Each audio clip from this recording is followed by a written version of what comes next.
Hello guys, it's Max here from Daily Market Movements and welcome to another episode where today we're going to be analysing and talking about the NASDAQ100.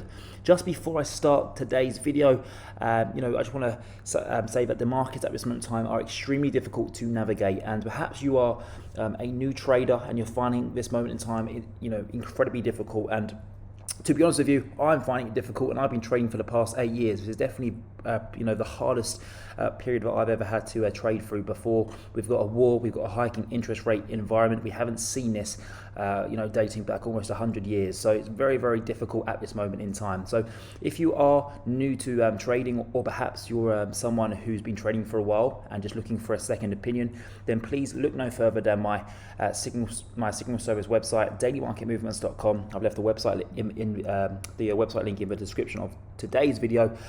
So if you do want to come and subscribe to my signal team, where I send out signals and daily market briefs every single day via Telegram, then please do head over to my website and click subscribe. But looking at the NASDAQ 100, today we have fallen even further.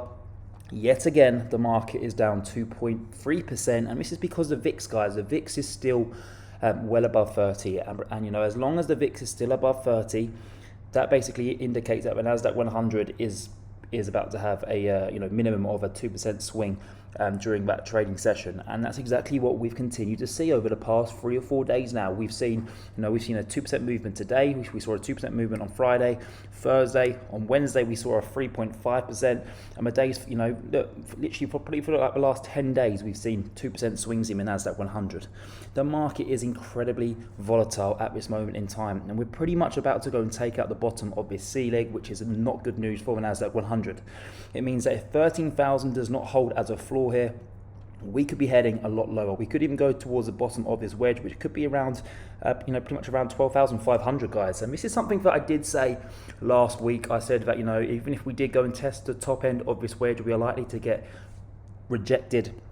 And within the next couple of trading sessions, I did anticipate a test down towards the 13,000 area. But what I do anticipate to happen here is that we kind of get trapped between 13,000 and this downside wedge, okay?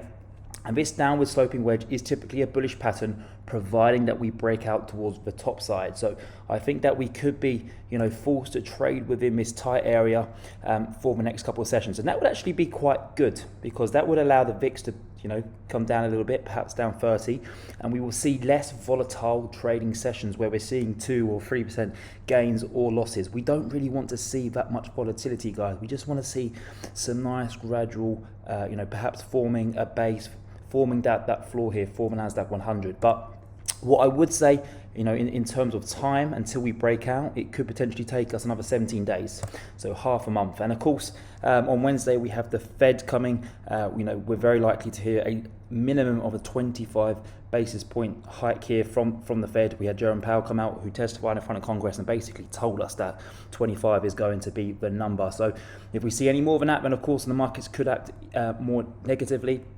And if we don't see that, then of course that will come across as dovish, and the markets could potentially rally. But as I mentioned, we're very likely to see 25 basis points hikes here for the NASDAQ 100, and that should cause some volatility in the days to come. So definitely do be aware of that. But as long as we can hold 13,000, I think we just kind of play within this area here until we get that breakout. But one positive thing coming out of Ukraine and Russia is, of course, that we've had the officials come out and say that they've actually had some very constructive talks over the past couple of days, over the weekend. And we had a Ukrainian official come out this morning and saying that, in the matter of the next couple of days, they believe that they could potentially have an agreement for a official ceasefire, or maybe even more. So this is of course very, very encouraging. It could be the news that potentially makes us break out towards the upside. We'll continue to monitor the NASDAQ 100 going forward, but of course today, not a good day in the markets, down 2.4% now, down at 13,050. 13,000 needs to hold.